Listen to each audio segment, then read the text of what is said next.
Good morning students. साखियाँ और शब्द। साखियाँ और शब्द ये अपने काव्य खंड के पाठ हैं। काव्य खंड का पहला पाठ है साखियाँ और शब्द। इसके कवि हैं कबीरदास जी। कबीरदास जी का जन्म और मृत्यु, इनके बारे में कई किंवदंतियां हैं, अलग अलग लोगों के मत हैं। कहा जाता है कि 1398 में काशी में उनका जन्म हुआ था और 1518 के आसपास मगहर में इनका देहांत होगा।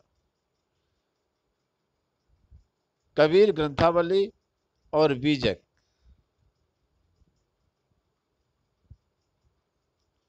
इनके रचनाएं हैं। कुछ रचनाएं गुरु ग्रंथ साहब में भी संकलित है।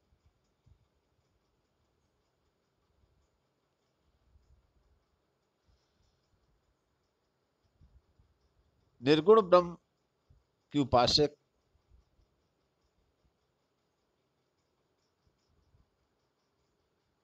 रहे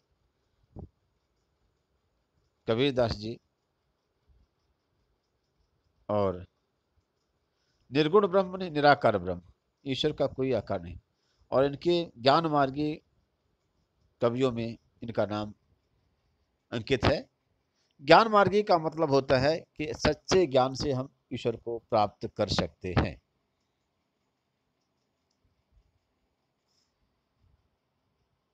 अब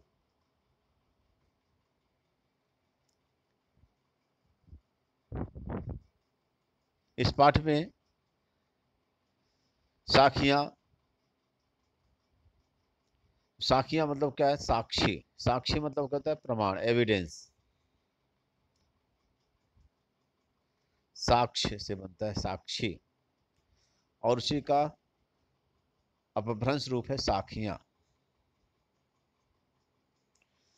इसमें प्रेम का महत्व,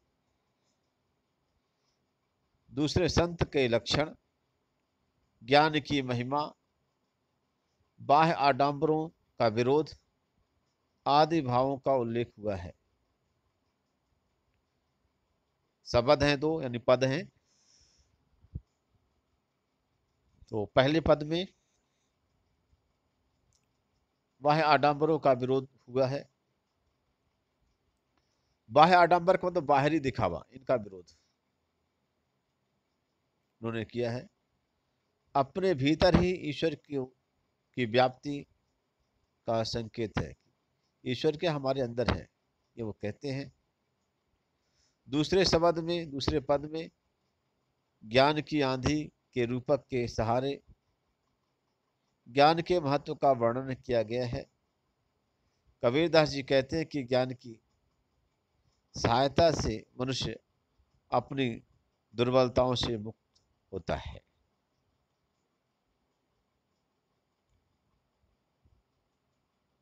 तो सबसे पहले साखियों में पहली साखी है, मान सरोवर सुभर जल हंसा केली कराही। मान सरोवर सुभर जल हंसा केली कराही, मुक्ता फल मुक्ता चुगे अब उड़ी अनत न जाहे। यहां पर मान सरोवर, मान सरोवर मतलब क्या है? इसके दो अर्थ हैं। एक अर्थ तो इसका हो गया, यहां पर मन रूपी सरोवर, मान सरोवर क्या है? आपको मालूम होगा अब यहाँ पर ये चाइना के कब्जे में है।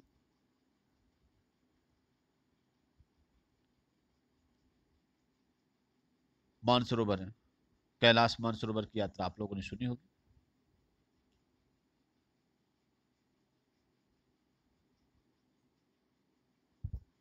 एक सरोवर का नाम मानसरोवर है। शुभर में से भरा हुआ है, जल मतलब पानी, और हंसा मीन्स हंस, केली कराई में कलरव कर रहे हैं, क्रीड़ा कर रहे हैं।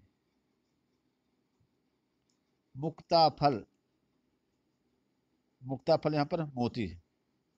मुक्ता चुगे, पर्याप्त, मुक्ता में पर्याप्त मात्रा में चुगे में सुन रहे हैं। अब उड़ जानत न जाए, अब उड़ करके कहीं दूसरी जगह वो नहीं जाएंगे। कौन? हंस। क्यों नहीं जाएंगे? क्योंकि मुक्ता फल, मुक्ता यहाँ पर क्या है? मोती पर्याप्त मात्रा में चुगने को मिल रहा है। बात इसका ये फ्लैट, इसका अर्थ हुआ, सामान्य अर्थ इसको जैसे कह दिया जाए। जबकि इसका वास्तविक अर्थ क्या है? इसका रियल अर्थ में कभी यहाँ पर ये कहना चाहता है कि जब ज्ञान रूपी जीव हृदय रूपी मानसरोवर में विहार करता है और वहां पर मुक्ति रूपी मोतियों को चुगता है, तब उसे और कहीं भटकने की आवश्यकता नहीं पड़ती। यह स्थिति भगवान की भक्ति की सबसे उत्तम स्थिति है। ज्ञान रूपी जीव और हृदय रूपी मानसरोवर में विहार करता है। ज्ञान रूपी जीव और कहां पर? हृदय रूपी मानसरोवर में जब विहार करता है तब उसे क्या मिलता है? जीव हो गया ज्ञान, है ना, और मानसरोवर हो गया हृदय। मुक्ता फल, मुक्ता फल, मुक्ता मतलब मुक्ति के मोती मिल रहे हैं। तो कहने का आशय ये है कि जब ज्ञान रूपी जीव को मानसरोवर रूपी हृदय में क्या है? विचरण करने को मिल रहा है, और साथ में उससे क्या है? मुक्ति रूपी मोती चुनने को मिल रहे हैं। तो अब वह जीवात्मा अन्यत्र जाने का क्या विचार करेगी? अर्थात उसे क्या है? यहीं पर मुक्ति है, यहीं पर उसे जीवन उसका सार्थक है। मानसरोवर मन रूपी तालाब, शुभर में से भरा हुआ है, जल में से होता है यहाँ पर जल।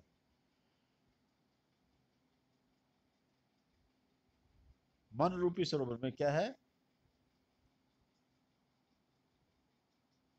हंस रूपी जीवात्मा क्या है? विचरण कर रही है, और उसे मुक्त रूपी मोती मिल रहे हैं। अब वह इस स्थान को छोड़ करके और कहीं भी जाने वाले नहीं।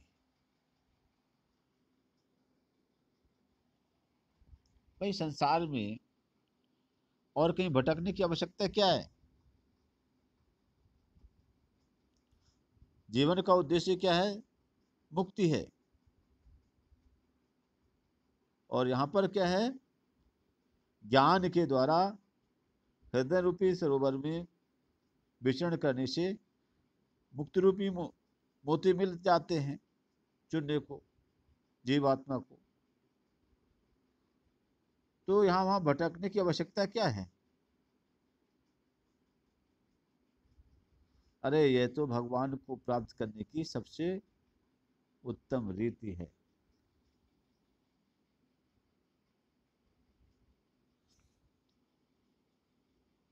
कवि कहते हैं कि प्रेमी ढूंढत मैं फिरऊं, प्रेमी मिला न कोई। प्रेमी ढूंढत मैं फिरऊं और प्रेमी मिला न कोई।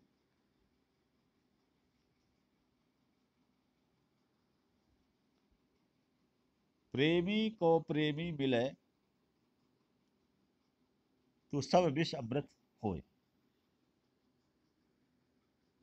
यहां पर देखिए, कवि ने यह बताने का प्रयास किया है कि कभी प्रेमी की तलाश में, सच्चे प्रेमी की तलाश में, कभी अपने मन के अंधकार को मिटाने के लिए प्रेमी को तलाश करता फिरता है, क्योंकि जीवन में सच्चे प्रेमी मिल जाने पर जीवन क्या सफल हो जाता है। और सच्चा प्रेमी कौन है? ईश्वर है। कभी कहते हैं कि प्रेमी ढूंढत मैं फिरऊं, प्रेमी मिला ना कोई। कभी कहते हैं कि मैं ईश्वर को खोजता फिरा, मैं प्रेमी की तलाश में यहां से वहां भटकता रहा, ईश्वर की तलाश में यहां वहां भटकता रहा, लेकिन मुझे कहीं पर भी ईश्वर की प्राप्ति नहीं हुई। और प्रेमी को प्रेमी मिले, अगर क्या है, भक्त को अगर भगवान मिल जाए तो क्या हो जाएगा? सब विष अमृत हो, सभी विष क्या है? अमृत में परिवर्तित हो जाएगा। सभी विपरीत स्थितियां क्या है? प्रतिकूल स्थितियां अनुकूल हो जाएंगी। तो प्रेमी ढूंढत मैं फिरऊं, प्रेमी मिला न कोई। कवि कहते हैं कि मैं सच्चे प्रेमी की तलाश में था, लेकिन मुझे क्या है, कोई प्रेमी नहीं मिला। मैं सच्चे यहाँ पर क्या है, वो कहते मैं ईश्वर की तलाश में था, लेकिन मुझे ईश्वर की प्राप्ति नहीं हुई।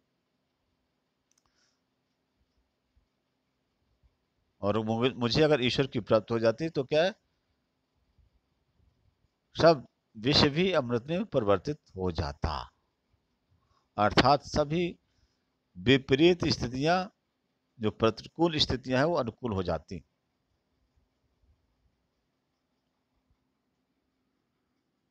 तो इस तरीके से कवि के कहने का आशय यही है कि जब प्रेमी को प्रेमी मिल जाता है तो उसकी सारी विपरीत परिस्थितियां उसके अनुकूल हो जाती हैं और हृदय पवित्र हो जाता है। उसके हृदय की कटुता समाप्त हो जाती है। सब विषमृत हो, इसका मतलब यह है कि एक प्रेमी दूसरे प्रेमी से मिलता है तो दोनों के मनोविकार दूर हो जाते हैं, दोनों ईश्वर की भक्ति में एकाकार हो जाते हैं, दोनों के मन का मैल धुल जाता है और मन जो तो पवित्र और निर्मल हो जाता है। आफ्टर देन स्टूडेंट्स, हंसते चढ़िए ज्ञान को सहज दुलीचा डारी, अश्वान रूप संसार है भूकन दे झक मार। कबीर दास जी यहाँ पर कहते हैं, इस यहाँ पर क्या है, कबीर दास जी ने संसार की तुलना कुत्ते से की है। अब कुत्ते से क्यों की है? इसके पीछे उनका जो तर्क है कि जिस प्रकार जैसे क्या कुत्ता व्यर्थ में भी इधर उधर घूमता फिर रहता है और अनावश्यक भौंकता रहता है, ठीक उसी प्रकार इस संसार में अज्ञानी लोग जो तो बेकार में अपना समय नष्ट करते हैं और कुत्तों की तरह बेफालतू में क्या है, जीवन बिताते हैं।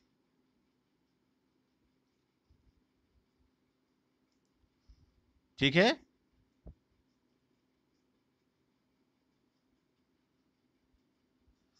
तो कभी क्या कहते हैं कि हंसती चढ़िए ज्ञान, ज्ञान के हाथी में सवार हो जाइए और सहज दुलीचा डाल, उसमें सहजता का दुलीचा डाल दीजिए। और श्वान रूप संसार है, संसार के लोग कुत्ते की तरह हैं, अगर वो भौंकते हैं तो भौंकने दो, कुछ बोलते हैं तो बोलने दो। अगला है फोर्थ, पखा पखी के कारण सब जग रहा भुलान, निरपक हुई के हरि भजय, सोई संत सुजान।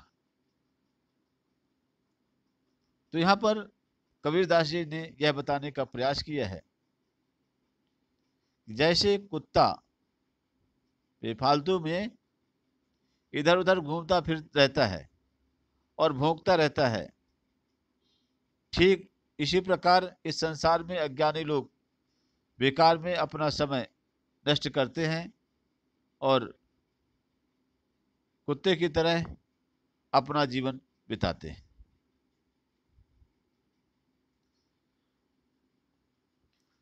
ज्ञान को प्राप्त हो जाने पर जीवन धन्य हो जाता है। जीवन वेश के वैभवपूर्ण हो जाता है, फिर जीवन में किसी प्रकार का अभाव नहीं होता। आदमी का जीवन में इधर से उधर भटकना भी रुक जाता है। झकमारी का मतलब होता है कि मनुष्य अपना जीवन बेकार की झंझटों विवादों में व्यतीत कर देता है। यह बेकार ही बहस में अपना अमूल्य समय नष्ट कर देता है, क्योंकि वह मनुष्य भक्ति से विरक्त रहता है, इसलिए वह ज्ञान से कोसों दूर रहता है।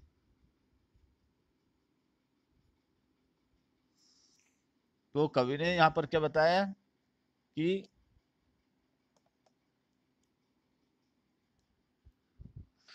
ज्ञान के हाथी में चढ़ जाइए, सहजता का दुलीचा डाल लीजिए, और दुनिया के लोग क्या कुत्ते की तरह है, भौंकते हैं तो भौंकने दीजिए।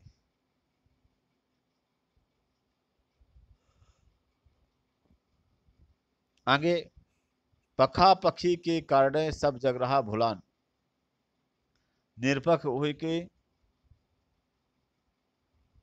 हरि भजय, सोई संत सुजान। पखा पखी के कारण सब जग रहा भुलान, पक्ष और विपक्ष। पखा पखी का मतलब यहाँ पर क्या है, पक्ष है और दूसरा विपक्ष है। सब जग रहा भुलान, पूरी यहाँ पर पक्ष और विपक्ष के झंझट में पड़ करके और लोग क्या है,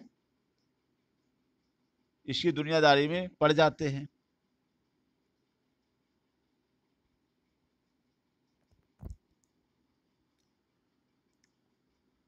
कभी कहते हैं कि जो निरपक हुई के जो रहे, जो निरपेक्ष भाव से रहते हैं, किसी भी पक्ष को न मानना है, और तो क्योंकि वे जो किसी पक्ष के साथ जुड़ जाता है उसे उसमें अच्छाइयाँ ही अच्छाइयाँ दिखाई देती हैं, जबकि दूसरे पक्ष की अच्छी बातें भी उसे क्या बुरी तरह ही नजर आती हैं। तो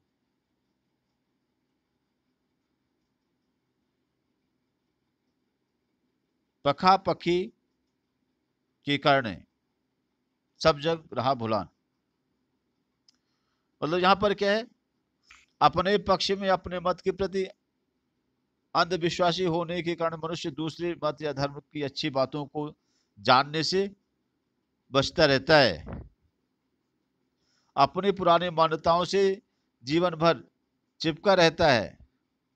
वह उस बानरी के समान होता है जो अपने मरे हुए बच्चे को छाती से चिपकाए लिए घूमते रहते हैं।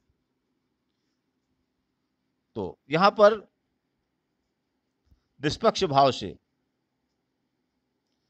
ईश्वर की भजन करना है, तो दुनिया के मत मतांतरों से हट करके क्या है, निरपेक्ष भाव होकर के, किसी के प्रति क्या है, ना विशेष लगाव ना किसी के प्रति कोई घृणा भाव, ये निरपेक्ष भाव कहलाता है।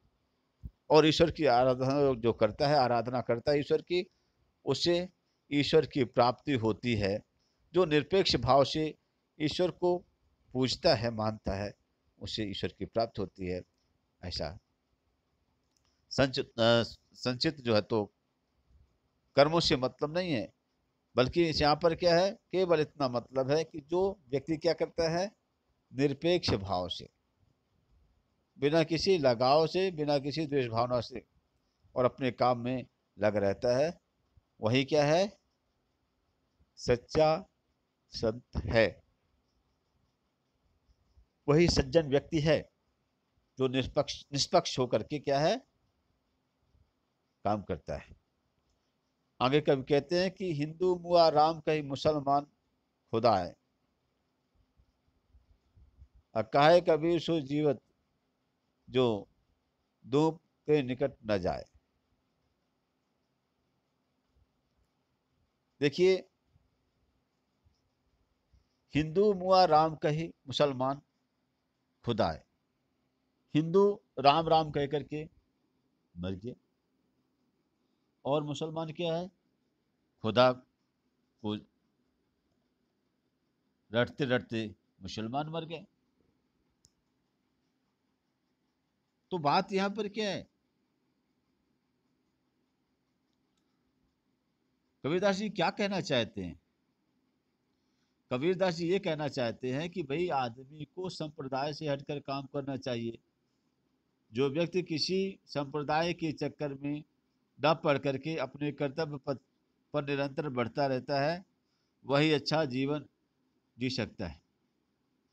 क्योंकि धर्म और संप्रदाय की फेर में पड़ करके मनुष्य कहीं का नहीं रहता। इन सब झंझटों से अलग रह करके जीवन जीने वाला व्यक्ति ही अच्छा जीवन जी सकता है। कभी कहते हैं कि इस संसार में अधिकतर लोग भ्रम में ही जी रहे हैं। केवल वही व्यक्ति सावधान है जो सांप्रदायिक भेदभाव का शिकार नहीं बनता, अर्थात अपनी सच्ची आत्मा की पुकार से ईश्वर की सार्वभौमिक जो सत्ता के रहस्य को समझता है। हिंदू राम को सर्वशक्तिमान और सर्वश्रेष्ठ मानता है, तो मुसलमान खुदा को सब कुछ समझता है। दोनों ही भ्रम में रहते हैं, क्योंकि प्रत्येक प्राणी की चेतना में रमने वाले राम और अल्लाह एक हैं। मतलब इस कवि के यहाँ पर कविता में कवि के अनुसार जो ईश्वर सर्वव्यापक है, और लोग क्या भ्रम बस उसे अलग अलग मानते हैं, और हमारी संकीर्ण विचारधारा ने ही भेदभाव को जन्म दिया है। तो कबीरदास जी यहाँ पर ये कहते हैं कि हिंदू राम राम रटते रटते क्या है, अपना समय जीवन जो बर्बाद कर दिया, सच्चा ज्ञान नहीं प्राप्त किया। मुसलमान खुदा खुदा रटते रटते क्या है, अपनी जीवन लीला को समाप्त कर दिया, लेकिन वास्तव में खुदा को नहीं पहचान पाया। न हिंदू राम को पहचान पाया, न मुसलमान खुदा को पहचान पाया।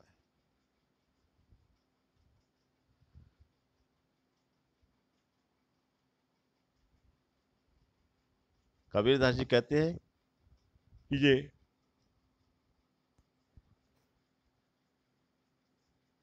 अलग अलग मतांतर के हैं, हिंदू और मुसलमान, उनकी सोच अलग है, उनका रहन सहन खान पान सब अलग है, लेकिन दोस्ती तो दोस्ती होती है। तो यहां पर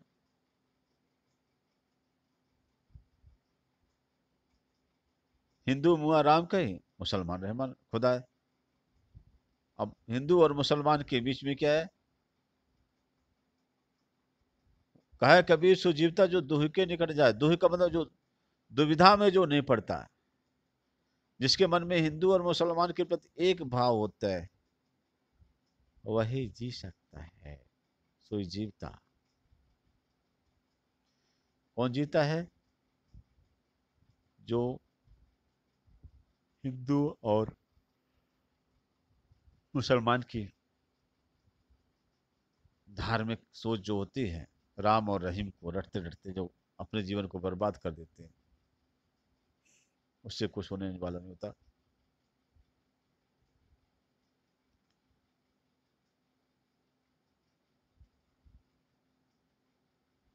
आगे है कावा फिर काशी भया, राम ही भया रहीम, मोठ चूर्ण मैदा भया, बैठ कबीरा जी।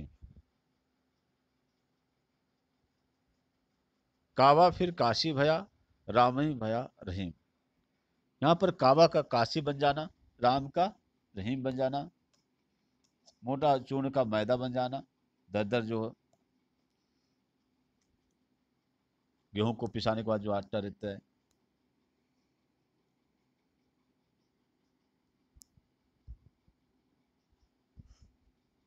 कबीरदास जी कहते हैं कि जिस प्रकार अनाज से मोटा चूर्ण और मैदा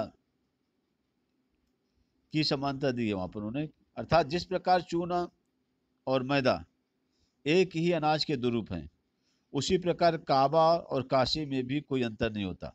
दोनों धर्मों के विचार में जो तो समानता, यहाँ तक कि दोनों एक ही परिमापित परमात्मा के पूज्य स्थल।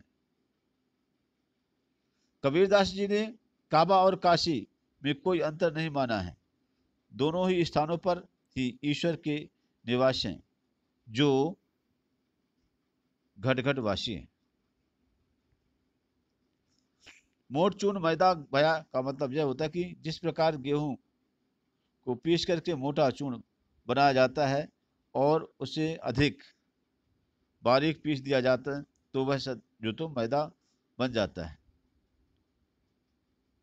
आखिर वह है तो आटा है ही। ठीक उसी प्रकार परमात्मा को चाहे राम के नाम से अथवा अल्लाह के नाम से पुकारो, इन बातों से कोई फर्क नहीं पड़ता।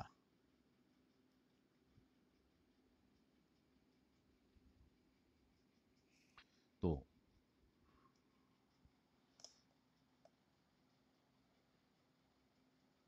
अगला है ऊंचे कुल में जन्मिया जो करनी ऊंच न होए, सुवर्ण कलश सुरा भरा साधु निंदा सोए।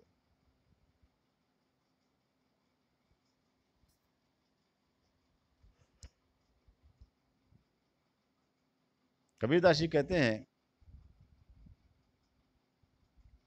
कि किसी व्यक्ति के उच्च कुल में पैदा हो जाना बस बड़ी बात नहीं है। इसके लिए जरूरत ये इस बात की है कि हमारे कर्म भी ऊंचे होने चाहिए। जाति बस ऊंची ना हो, कर्म भी ऊंचे होना चाहिए। और अगर क्या है, जाति के साथ साथ कर्म भी ऊंचे हो गए, तब तो बहुत अच्छी बात है। क्या ऊंचे कुल में जन्म लिया, कर्म भी ऊंचे हो गए, तो अच्छी बात है। और अगर ऊंचे कुल में जन्म लिए और हमारे कर्म अच्छे नहीं हैं, तो भी फालतू का जीवन हो गया। कैसे हो गया? जैसे क्या है, सोने के कलश में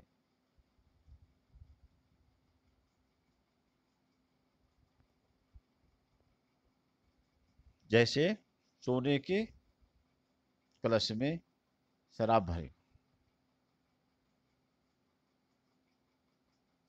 साधु ने दस। तो यहाँ पर ऊंचे कुल में जन्म लेने से क्या है, तब ठीक है जब हमारे कर्म भी अच्छे हों। और अगर हमारे कर्म अच्छे नहीं है, तो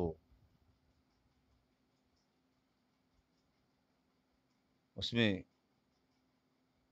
हमें यश की प्राप्ति नहीं होगी।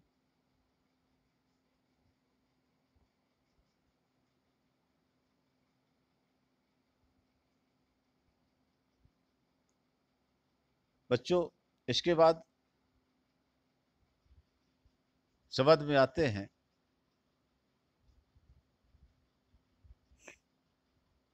शब्द में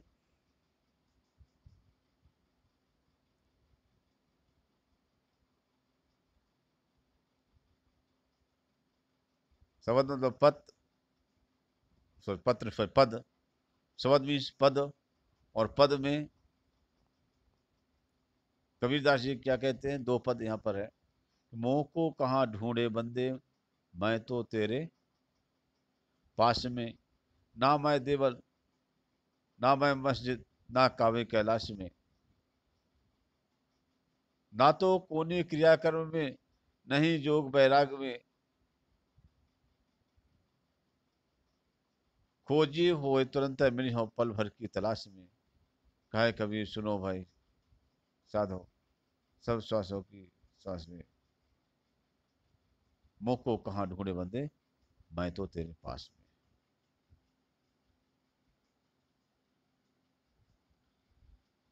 यहाँ पर कबीरदास जी ये बताना चाहते हैं कि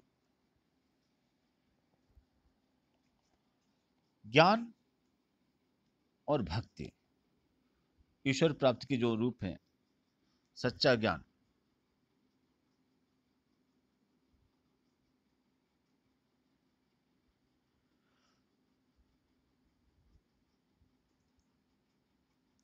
यहाँ पर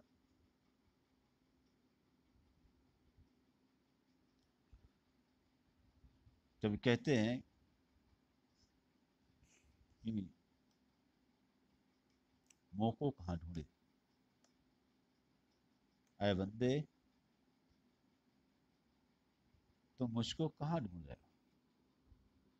ईश्वर कह रहा है आम आदमी से कि मुझे कहाँ ढूंढ रहे हो, मैं तो तुम्हारे पास में हूँ, मैं तो तेरे पास, मैं तुम्हारे पास में हूँ। खोजी हुए तुरंत मिलूं, बस खोजने वाले की आवश्यकता है। अगर खोजने वाला क्या है, सच्चा हुआ, तो कबीरदास जी कहते हैं कि एक पल की तलाश में खोजने वाला व्यक्ति मुझे खोज सकता है।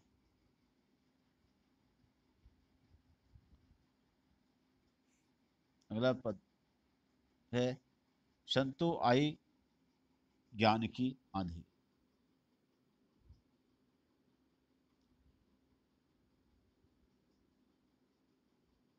संतो आई ज्ञान की आंधी, भ्रम की टाटी शबे उड़ानी,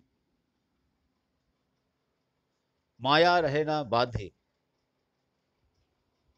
हित चित की दोई, थोनी गिरानी, मोह बलिंदा टूटा, कृष्णा छाने, परी घर ऊपर, कुबधि का भंडा फूटा, जोग जुगत कर संतो बांधी, निरत चुवे ना पानी, कूड़ कपट काया का निर्चा, हर की गति जब जानी,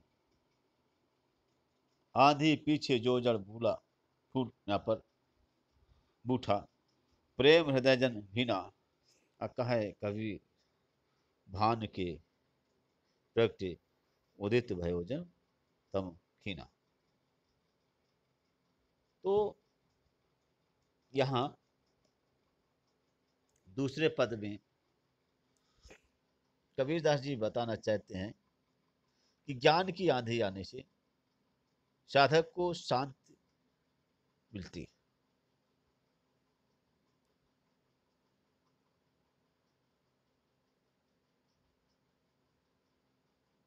तो पहले पद में जो उन्होंने बताया, पहले में क्या कह रहे हैं, ये कहते हैं कि ईश्वर, लोग क्या करते हैं, लोग प्रायः ईश्वर को मंदिर में, मस्जिद में, काबा में, करबला जो है कैलाश पर्वत में, जैसे तीर्थ स्थानों पर जो तो और पूजा पाठ के लिए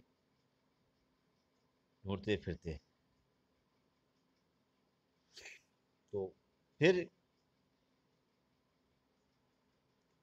कभी कहते ना मैं देवल, ना मैं मस्जिद, ना मैं किसी देव स्थान में, ना मैं किसी मस्जिद में, ना मैं किसी काबा में, तीर्थ स्थल में, ना मैं कैलाश में, कहीं पर भी मैं निवास नहीं करता। कभी कहते हैं कि यहाँ पर कि भगवान कहते हैं कि मैं ये कोई क्रियाकर्म जो भी हैं, अनुष्ठान है, क्रियाकर्म है, पूजा पाठ है, इनमें भी मैं निवास नहीं करता, ना मैं योग वैराग्य में निवास करता हूँ।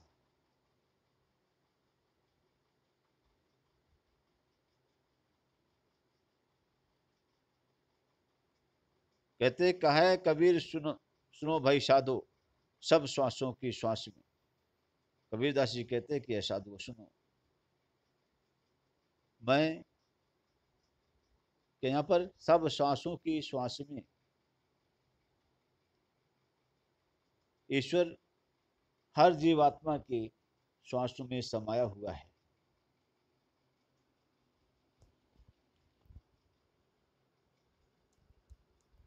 दूसरा पद है, दूसरे पद में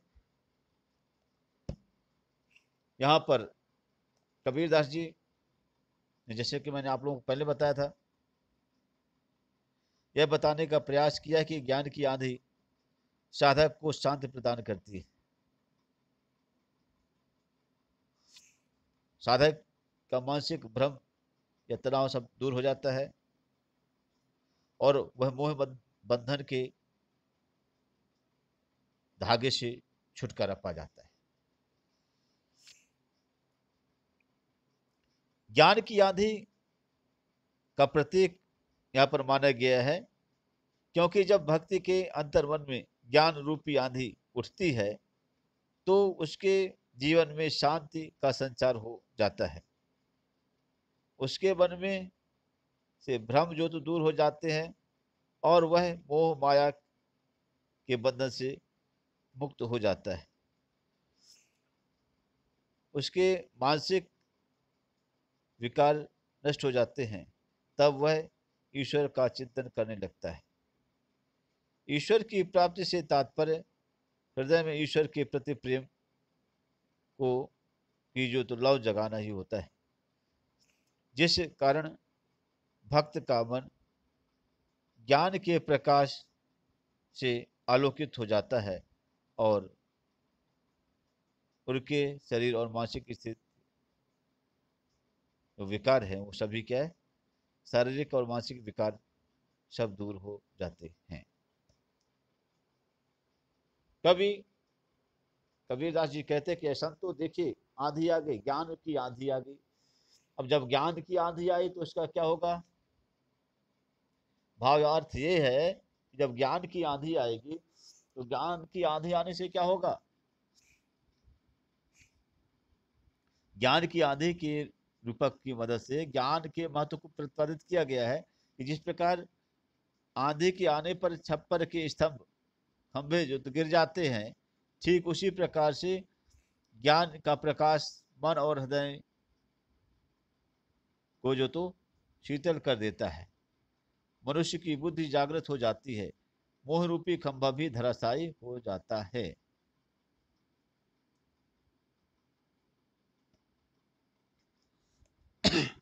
तो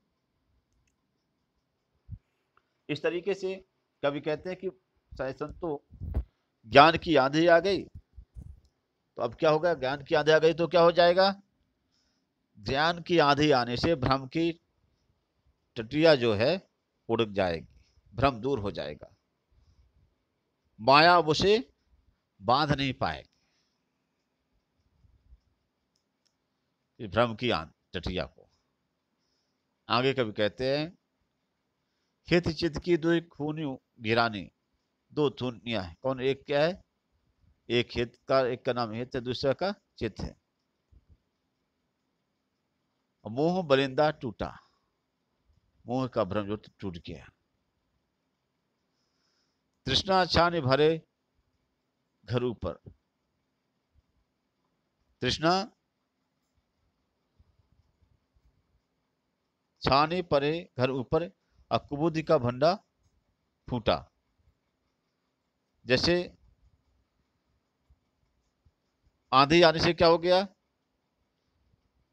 भ्रम की टटिया उड़ गई, माया के बंधन टूट गए, हित और चित्त नामक दो थुनिया जो थी वो गिर गई, मुंह का बलिंदा जो था लकड़ी वो टूट करके गिर गया, तृष्णा की छानी जो तो वो भी क्या है, परे घर ऊपर, वो भी गिर गई, दुर्बुद्धि का भंडाफोड़ हो गया। तो कवि कहता है कि मैंने बड़ी जोर जतन के साथ में इसे बांधने का प्रयास किया, लेकिन क्या है, नींबू की चुभे ना पानी की, इससे एक बूंद भी पानी ना गिरे। लेकिन क्या है, कूड़ कपट काया का निक्षा, पूरे शरीर से कूड़ा करकट तो निकल गया। कब निकल गया? जब हमने हरि की गति को समझ लिया। आंधी पीछे जो जल बूठा, प्रेम हरि जन भीना, कहे कबीर भानु के प्रगटे, उदत भये तम खीना। यहाँ पर कबीरदास जी कहते हैं कि आंधी के बाद जो बारिश हुई, उससे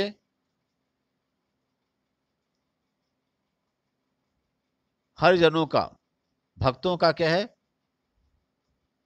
हृदय और प्रेम से लबालब हो गया। कैसे लबालब हो गया? कबीरदास जी कहते हैं जैसे क्या है, सूर्य के उदय से अंधेरा 9 2 11 हो जाता है, ठीक उसी तरीके से सच्चे ज्ञान से प्रकट हो जाने से मन को शांति मिलती है। बच्चों, इसके क्वेश्चन आंसर हैं, इन्हें मैं भेज रहा हूं। और मानसरोवर से कवि का क्या अभिप्राय है? तो मानसरोवर के दो अर्थ है। एक पवित्र सरोवर जिसमें हंस विहार करते हैं, पवित्र मन या मानस। कवि ने सच्चे प्रेमी की क्या कसौटी बताई है? उत्तर से बताना है इसको। तो कवि ने सच्चे प्रेमी की यह कसौटी बताई है कि उसका मन विकारों से दूर तथा पवित्र होता है। इस पवित्रता का असर मिलने वाले पर पड़ता है। ऐसी प्रकृति से मिलने पर मन की पवित्रता और सारा पाप नष्ट हो जाता है। क्वेश्चन नंबर 3 है, तीसरे दोहे में कवि ने किस प्रकार के ज्ञान को महत्व दिया है? तो इस दोहे में अनुभव से प्राप्त आध्यात्मिक ज्ञान को महत्व दिया है। क्वेश्चन नंबर 4, इस संसार में सच्चा संत कौन कहलाता है? तो इस संसार में सच्चा संत वही है जो जाति, धर्म, संप्रदाय आदि के भेदभाव से दूर रहता है। तर्क वितर्क, बैर विरोध और राम रहीम के चक्कर में पड़े बिना प्रभु की अच्छी भक्ति करता है, ऐसा व्यक्ति ही सच्चा संत होता है। अंतिम दो दोहे के माध्यम से कवि ने किस तरह की प्रतिक्रियाओं की ओर संकेत किया है? तो अंत में दो दोहे में कबीर ने निम्नलिखित संकीर्णताओं की ओर संकेत किया है। पहला है अपने अपने मत को श्रेष्ठ मानने की संकीर्णता और उसे दूसरे के धर्म की निंदा करने की सार्थकता। क्वेश्चन नंबर 2 है ऊंचे कुल में अहंकार में जीने की संकीर्णता।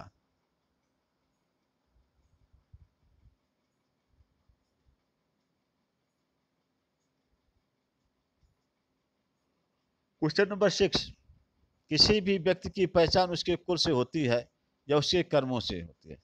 तर्क से तो उत्तर दीजिए। तो किसी भी व्यक्ति की पहचान उसके कर्म से होती है, कुल से नहीं। कोई व्यक्ति यदि ऊंचे कुल में जन्म लेकर के बुरे कर्म करता है तो वह निंदनीय होता है। इसके विपरीत यदि साधारण परिवार में जन्म लेकर के कोई व्यक्ति यदि अच्छे कार्य करता है तो समाज में आदरणीय बन जाता है। सूरसागर जो थे, सूर जो है तो कबीर, तुलसी और अनेक अनेक ऋषि मुनि साधन से परिवार में जन्मे पर अपने अच्छे कर्मों से आदरणीय बन गए। इसके विपरीत कंस, दुर्योधन, रावण आदि बुरे कर्मों के कारण से निंदनीय हो गए।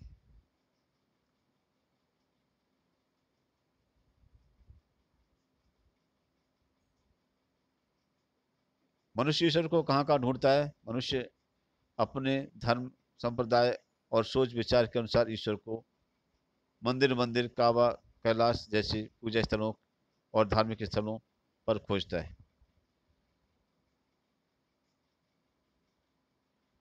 ईश्वर को पाने के लिए कुछ लोग योग साधना करते हैं, तो कुछ मानसिकता उनकी होती है कि वो कुछ सांसारिकता से दूर होकर के सन्यासी, बैरागी बन जाते।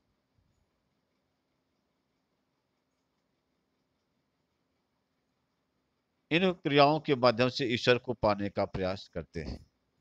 क्वेश्चन नंबर अगला है कि कबीर ने ईश्वर प्राप्ति के लिए किन किन प्रचलित विश्वासों का खंडन किया है? तो यहाँ पर कबीरदास जी ने इसमें से क्या ईश्वर यहाँ पर ने मंदिर कबीर ने ईश्वर प्राप्ति के लिए प्राचीन विश्वासों का खंडन किया है।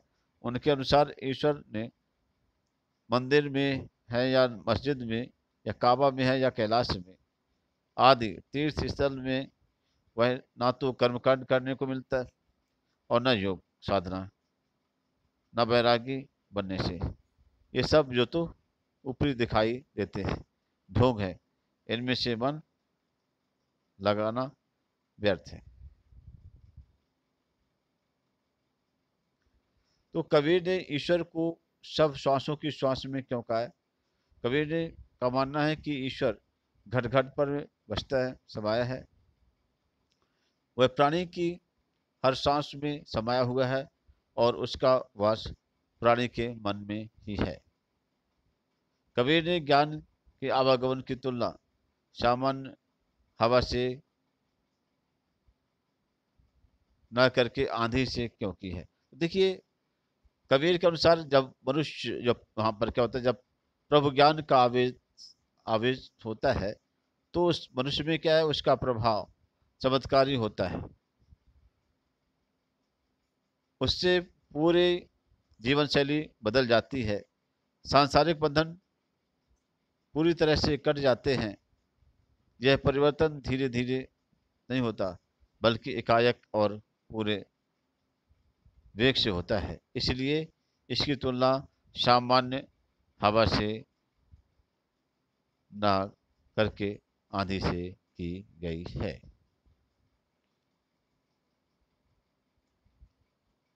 ज्ञान की आंधी का भक्त और जीवन पर क्या प्रभाव पड़ता है?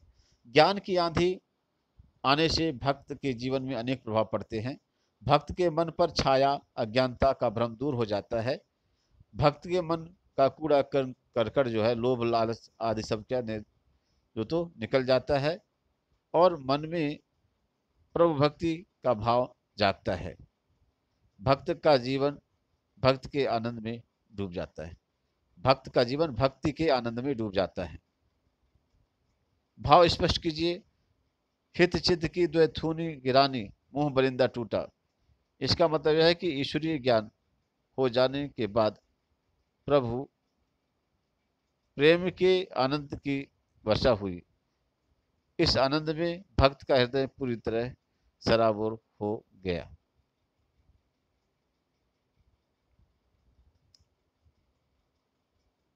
तो बच्चों, इस तरीके से यहाँ पर तत्सम और तद्भव दिए गए हैं, जैसे पखापखी, पक्ष विपक्ष, अनत विष अन्यत्र, जोग मतलब योग, जोगति मतलब युक्ति, वैराग्य मतलब वैराग मतलब वैराग का मतलब वैराग्य, और निष्पक्ष तो निरपक्ष का निष्पक्ष।